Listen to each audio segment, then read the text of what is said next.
Hello students, core classes में आप सभी स्टूडेंट्स का स्वागत है। स्टूडेंट्स, आपको सभी को पता है कि आपके एग्ज़ाम्स आने वाले हैं, तो सभी स्टूडेंट्स ने एग्ज़ाम्स की तैयारी करनी शुरू कर दी होगी। सभी प्रिपरेशन कर रहे हैं और बहुत सारे स्टूडेंट्स जिनके पास इतना टाइम नहीं है, अभी अभी स्टार्ट किया है प्रिपरेशन, तो उन स्टूडेंट्स के लिए ये थोड़ा स्ट्रेस होता है कि हमारे पर्टिकुलर कोर्स कोड के लिए कौन से क्वेश्चन इंपॉर्टेंट होंगे, कैसे हम पढ़े, क्या स्ट्रेटजी होनी चाहिए, टाइम टेबल क्या होना चाहिए, तो कैसे हमें किसी पर्टिकुलर सब्जेक्ट की तैयारी करनी होगी, क्योंकि बहुत सारे सब्जेक्ट होते हैं। तो जिन स्टूडेंट्स का सब्जेक्ट CHE02 है, उनके लिए हम थोड़ा सा उनके लिए आसान कर देते हैं। उनका स्ट्रेस थोड़ा कम करने के लिए हम आज की वीडियो अपलोड कर रहे हैं। तो कुछ ऐसे क्वेश्चंस हैं जो काफ़ी क्वेश्चन पेपर्स में से लिए गए हैं।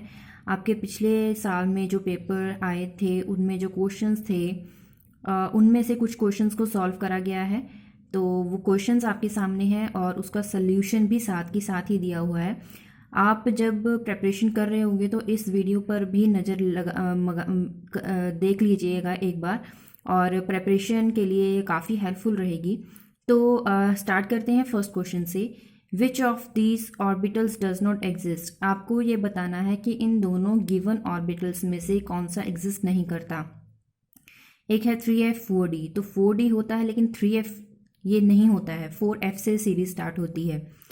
सो 3f does not exist. Second question है which of these is large in size. एक है ब्रोमीन, दूसरा है ब्रोमाइड आयन। तो ये एनाइन है, एक दूसरा न्यूट्रल एटम है।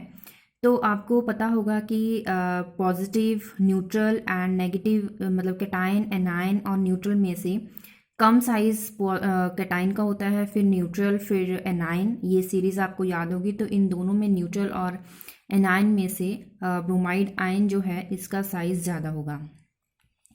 अगला क्वेश्चन देखते हैं। विच ऑफ दीज एलिमेंट्स, एक है sodium, nitrogen, neon, phosphorus.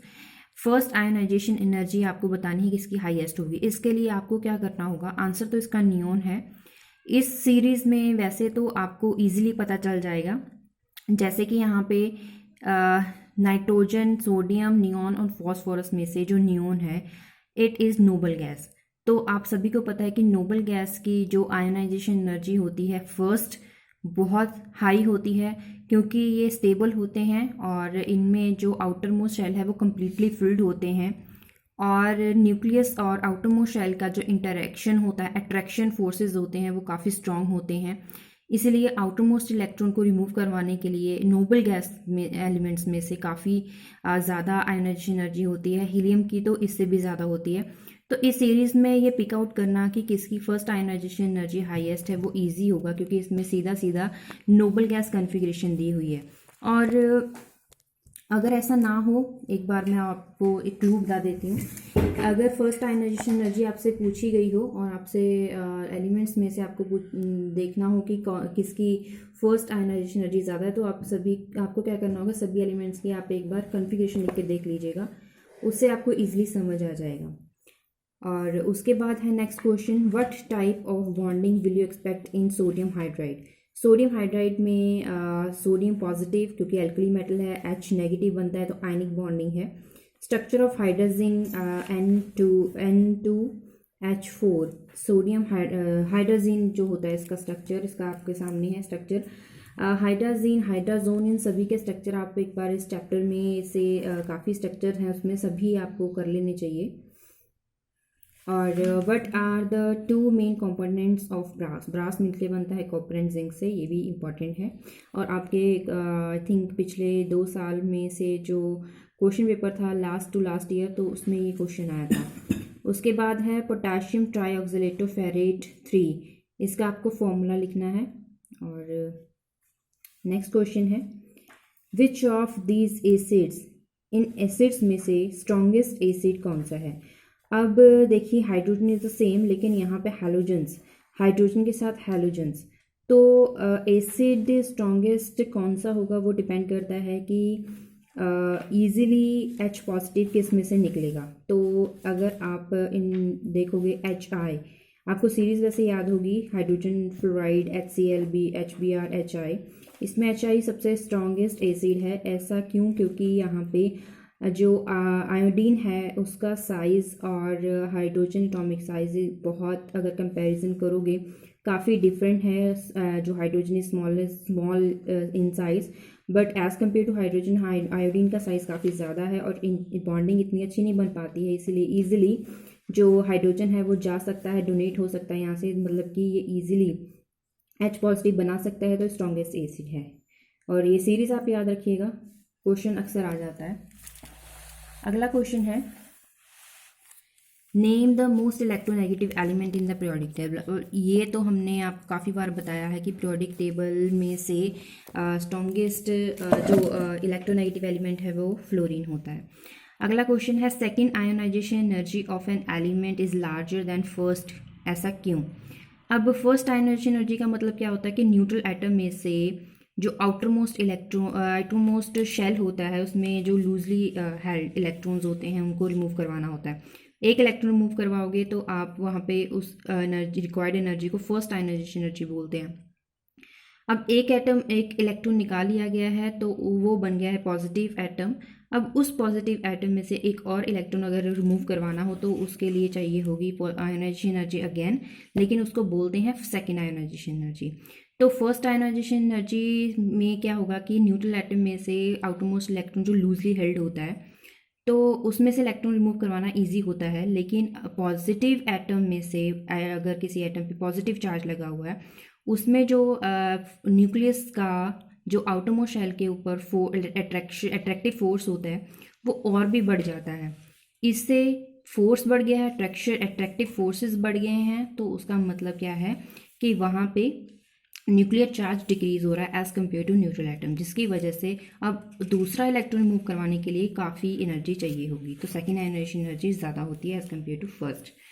Differentiate between electronegativity and electron affinity, अभी इसकी डेफिनेशन ही लिखनी है। और इलेक्ट्रॉन एफिनिटी क्या होता है कि कोई भी एटम दूसरे मतलब इलेक्ट्रॉन्स को कितनी ईजिली हेल्ड कर पाता है, और कोई भी atom number of energy released when electron is attached to neutral atom. अब कोई भी इलेक्ट्रॉन कोई भी एटम दूसरे एटम को कितनी पावर के साथ अट्रैक्ट कर पाता है, हेल्ड कर पाता है, उससे इलेक्ट्रॉन उसकी एफिनिटी बोलते हैं, पावर बोलते हैं।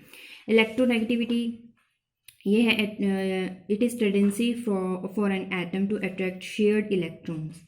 अब किसी भी एटम के पास कितनी टेंडेंसी है कि वो दूसरे एटम से इलेक्ट्रॉन अपनी तरफ पुल कर सके, तो अपनी तरफ खींच सके, तो उसे इलेक्ट्रोनेगेटिविटी बोलते हैं।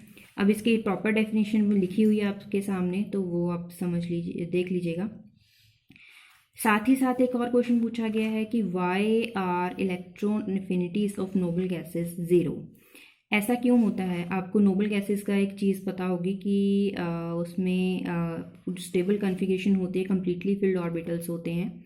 स्टेबल कॉन्फ़िगरेशन होने की वजह से वो इलेक्ट्रॉन्स को और किसी इलेक्ट्रॉन को एंटर नहीं होने देते हैं, और किसी इलेक्ट्रॉन को एक्सेप्ट करने के लिए उन्हें डिफ़िकल्टी फेस करनी पड़ती है। मतलब कि इलेक्ट्रॉन एफिनिटी का मतलब ही क्या है? इलेक्ट्रॉन को एक्सेप्ट करने की पार्ट, तो उनके पास इतनी नहीं है क्योंकि वो पहले ही स्टेबल हैं। That is why they have electron affinity zero.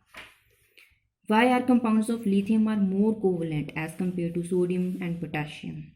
अब इसके लिए डिपेंड करता है उसकी चार्ज डेंसिटी के ऊपर, और लिथियम की चार्ज डेंसिटी ज़्यादा होती है, हाई होती है। क्यों? क्योंकि बाकी सोडियम और पोटाशियम के कंपैरेटिव इसका साइज़ काफ़ी कम होता है। Why is hydrides and halides of beryllium पॉलीमराइज्ड?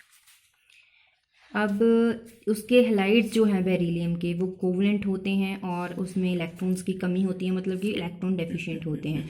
इसी की वजह से इलेक्ट्रॉन डेफिशिएंट होते हैं, वो अनस्टेबल हो जाते हैं, जिसके लिए अब उन्हें अपनी स्टेबिलिटी को इन्हांस करने के लिए, मतलब कि स्टेबिलिटी को अटेन करने के लिए पॉलीमराइज होना पड़ेगा, मतलब कि उनको लॉन्ग चेन्स बनानी पड़ेंगी।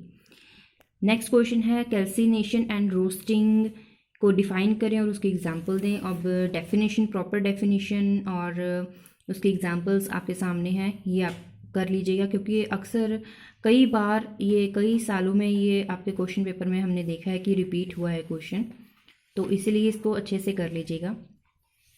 और ये थे आज के क्वेश्चंस और CHE 02 के इम्पॉर्टेंट क्वेश्चंस। तो अभी जब आप प्रिपरेशन कर रहे होगे तो इसके साथ साथ इन क्वेश्चंस को भी एक बार देख लीजिएगा। अगले क्वेश्चन भी साथ के साथ हम लाते जाएंगे और वीडियोस में अपलोड करते जाएंगे। बस आप अपनी तैयारी साथ के साथ इन क्वेश्चंस को भी कर लीजिएगा, क्योंकि पिछले क्वेश्चन पेपर्स में से ही उठाए गए क्वेश्चंस हैं, उनको सॉल्व किया गया है। और प्लेलिस्ट में जाएंगे तो काफ़ी वीडियोस आपको इंपॉर्टेंट क्वेश्चंस में से मिल जाएंगी। कुछ क्वेश्चंस ऐसे भी हैं उन वीडियोस में जो इसमें भी डाले गए हैं। तो आप रेपिटिशन का कारण ये है कि आपको जो क्वेश्चंस हैं अच्छे से रिवाइज हो जाएं।